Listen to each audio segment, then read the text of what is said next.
السلام علیکم ناظرین، یہ کمال علی بن سفیان کا تھا۔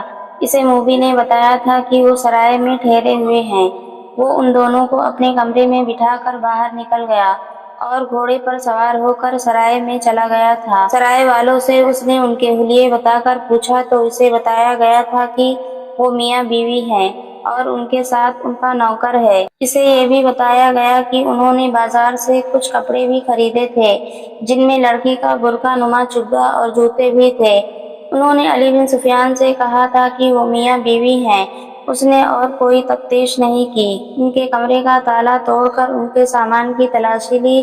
اس سے چند ایسی اشیاء برآمد ہوئی جنہوں نے شک کو یقین میں بدل دیا۔ علی بن سفیان سمجھ گیا کہ سلطان ایوبی سے ان کا تنہائی میں ملنے کا مطلب کیا ہو سکتا ہے۔ اس نے ان کے گھوڑے دیکھے تھے، اعلیٰ نسل کے تیز رفتار گھوڑے تھے۔ سرائے والے سے ان کے گھوڑے کے متعلق پوچھا گیا تو اس نے بتایا کہ یہ تینوں مسافر اونٹوں پر آئے تھے اور یہ گھوڑے لڑکی نے یہ کہہ کر منگوائے تھے کہ نہایت اچھے ہوں اور تیز رفتار ہوں۔ سرائے والے نے یہ بھی بتایا تھا کہ لڑکی کا خاوند گونگا ہے اور نوکر بھی گونگا معلوم ہوتا ہے، وہ کسی سے بات نہیں کرتا۔ دراصل وہ بھی یہاں کی زبان نہیں جانتا تھا۔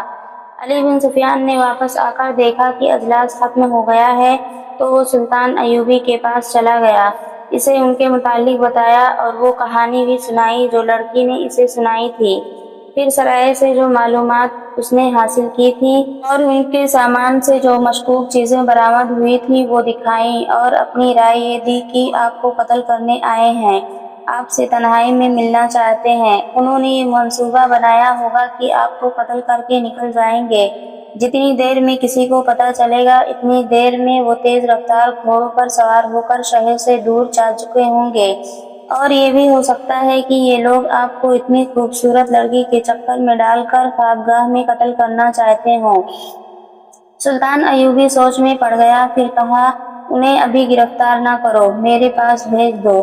علی بن سفیان نے انہیں اندر بھیج دیا اور خود سلطان کے کمرے کے دروازے کے ساتھ لگا کھڑا رہا۔ اس نے محافظ دستے کے کمانڈر کو بلا کر کہا ان دونوں گھوڑوں کو اپنے گھوڑوں کے ساتھ باندھ دو اور زینے اتار دو اور ان کے ساتھ جو آدمی ہے اسے اپنی حراست میں بٹھا لو، اس کی تلاشی لو، اس کے کپڑے کے اندر خنجر ہوگا وہ اس سے لے لو۔ ان احکام پر عمل ہو گیا۔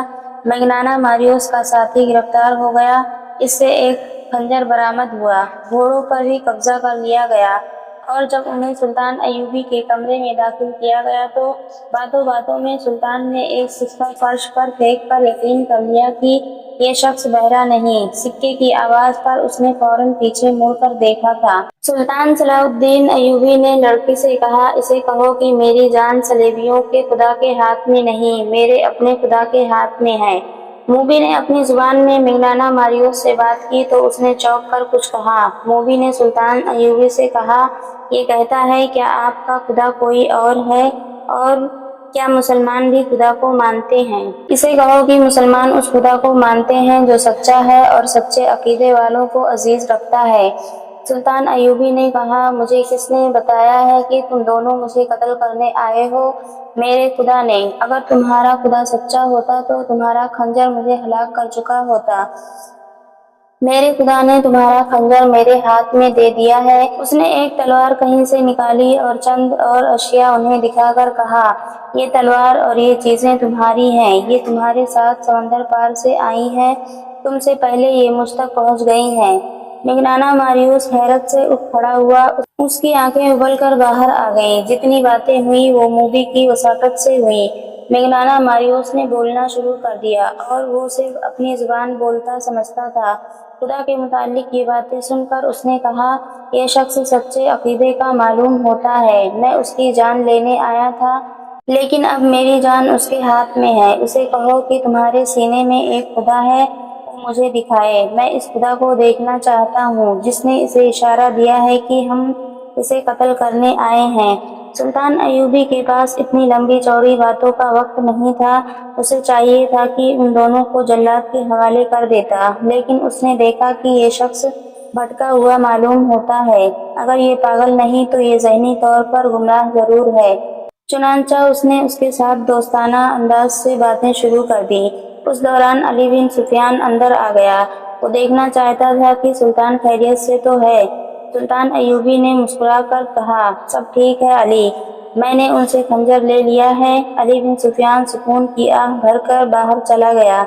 میگنانا ماریوس نے کہا، پیشتر اس کے کہ سلطان میری گردن تن سے جدا کر دے، میں اپنی زندگی کی کہانی سنانے کی مہلت چاہتا ہوں۔ سلطان نے اجازت دے دی۔ میگنانا ماریوس نے بالکل وہ کہانی جو رات صحرا میں اس نے اپنی پارٹی کمانڈر اور اپنے ساتھیوں کو سنائی تھی، من و عن سلطان ایوبی کو سنا دی۔ اب کہ اس نے سلیب پر لٹکے ہوئے حضرت عیسیٰ علیہ السلام کے بت، کنواری مریم کی تصویر اور پادریوں کے اس خدا سے جس سے وہ پادری کی اجازت کے بغیر بات بھی نہیں کر سکتا تھا، بیزاری کا اظہار اور زیادہ شدت سے کیا اور کہا، مرنے سے پہلے مجھے خدا کی ایک جھلک دکھا دو۔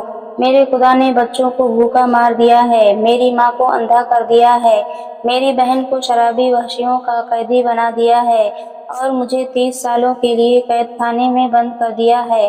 میں وہاں سے نکلا تو موت کے منہ میں آ پڑا۔ سلطان میری جان تیرے ہاتھ میں ہے، مجھے سچا خدا دکھا دے، میں اس سے فریاد کروں گا، اس سے انصاف مانگوں گا۔ تیری جان میرے ہاتھ میں نہیں، سلطان ایوبی نے کہا، میرے خدا کے ہاتھ میں ہے۔ اگر میرے ہاتھ میں ہوتی تو اس وقت تک تم میرے جلاد کے پاس ہوتے۔ میں تمہیں وہ سچا خدا دکھا دوں گا جو تیری گردن مارنے سے مجھے روک رہا ہے، لیکن تجھے اس خدا کا سچا عقیدہ قبول کرنا ہوگا، ورنہ خدا تمہاری فریاد نہیں سنے گا اور انصاف بھی نہیں ملے گا۔ سلطان ایوبی نے اس کا خنجر اس کی گود میں پھینک دیا اور خود اس کے پاس جا کر اس کی طرف پیٹ کر کے کھڑا ہو گیا۔ موبی سے کہا، اسے کہو میں اپنی جان اس کے حوالے کرتا ہوں، یہ خنجر میری پیٹھ میں گھونپ دے۔ میگنانا ماریوس نے خنجر ہاتھ میں لیا، اسے غور سے دیکھا اور سلطان ایوبی کی پیٹھ پر نگاہ دوڑائی۔ وہ اٹھا اور سلطان کے سامنے چلا گیا، اسے سر سے پاؤں تک دیکھا۔ یہ سلطان صلاح الدین ایوبی کی جلالی شخصیت کا اثر تھا یا سلطان کی آنکھوں کی چمک میں اسے سچا خدا نظر آ گیا تھا کہ اس کے ہاتھ کانپے؟ اس نے خنجر سلطان ایوبی کے قدموں میں رکھ دیا۔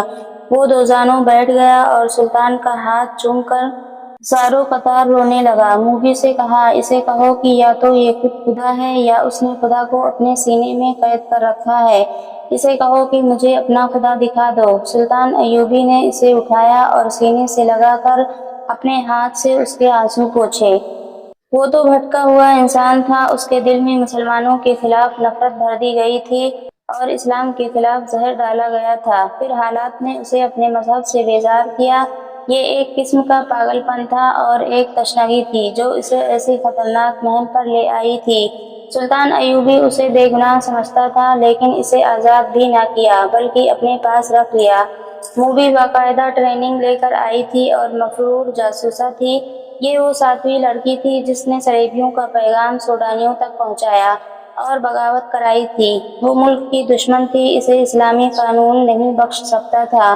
سلطان نے اسے اور اس کے ساتھی کو علی بن سفیان کے حوالے کر دیا۔ تفتیش میں دونوں نے اقبال جرم کر لیا اور یہ بھی بتا دیا کہ رسد کے قافلے کو انہوں نے ہی لوٹا تھا اور لڑکیوں کو بھی انہوں نے آزاد کرایا اور محافظ دستے کو ہلاک کیا تھا اور بالیان اور اس کے ساتھیوں کو بھی انہوں نے ہلاک کیا تھا۔ یہ تفتیش 3 دن جاری رہی۔ اس دوران میگنانا ماریوس کا دماغ روشن ہو چکا تھا۔ ایک بار اس نے سلطان ایوبی سے پوچھا، کیا آپ نے اس لڑکی کو مسلمان کر کے حرم میں داخل کر لیا ہے؟ آج شام کو اس سوال کا جواب دوں گا۔ سلطان ایوبی نے جواب دیا۔ شام کے وقت سلطان ایوبی نے میگنانا ماریوس کو ساتھ لیا اور کچھ دور لے جا کر ایک احاطے میں لے گیا۔ لکڑی کے 2 تختے پڑے تھے، ان پر سفید چادریں پڑی ہوئی تھیں۔ سلطان نے چادروں کو ایک طرف سے اٹھا دیا اور میگنانا ماریوس کو دکھایا۔ اس کے چہرے کا رنگ بدل گیا۔ اس کے سامنے موبی کی لاش پڑی تھی اور دوسرے تختے پر اس کے ساتھی کی لاش تھی۔ سلطان ایوبی نے موبی کے سر پر ہاتھ رکھ کر پیچھے کھینچا، گردن کندھے سے جدا تھی۔ اس نے میگنانا ماریوس سے کہا، میں اسے بخش نہیں سکتا تھا، تم اسے اپنے ساتھ لائے تھے کہ میں اس کے حسن اور جسم پر فدا ہو جاؤں، مگر اس کا جسم مجھے ذرہ بھر اچھا نہیں لگا تھا، یہ ناپاک جسم تھا، یہ اب مجھے اچھا لگ رہا ہے۔ اب جب کہ اس جسم سے اتنی حسین شکل و صورت جدا ہو چکی ہے، مجھے یہ بہت اچھی لگ رہی ہے، اللہ اس کے گناہ معاف کرے۔ سلطان میگنانا ماریوس نے پوچھا، آپ نے مجھے کیوں بخش دیا ہے؟ اس لیے کہ تم مجھے قتل کرنے آئے تھے۔ سلطان ایوبی نے جواب دیا، مگر یہ میری قوم کے کردار کو قتل کرنے آئی تھی، اور تمہارا یہ ساتھی بھی سوچے سمجھے منصوبے کے تحت بہت سے لوگوں کا قاتل بنا، اور تم نے میرا خون بہا کر خدا کو دیکھنا چاہا تھا۔ چند ہی دنوں بعد مگنانا ماریوس سیف اللہ بن گیا، جو بعد میں سلطان ایوبی کے محافظ دستے میں شامل ہوا، اور جب سلطان ایوبی خالق حقیقی سے جا ملا تو سیف اللہ نے زندگی کے آخری 17 برس سلطان ایوبی کے قبر پر گزار دیے۔ آج کسی کو بھی معلوم نہیں کہ سیف اللہ کی قبر کہاں ہے۔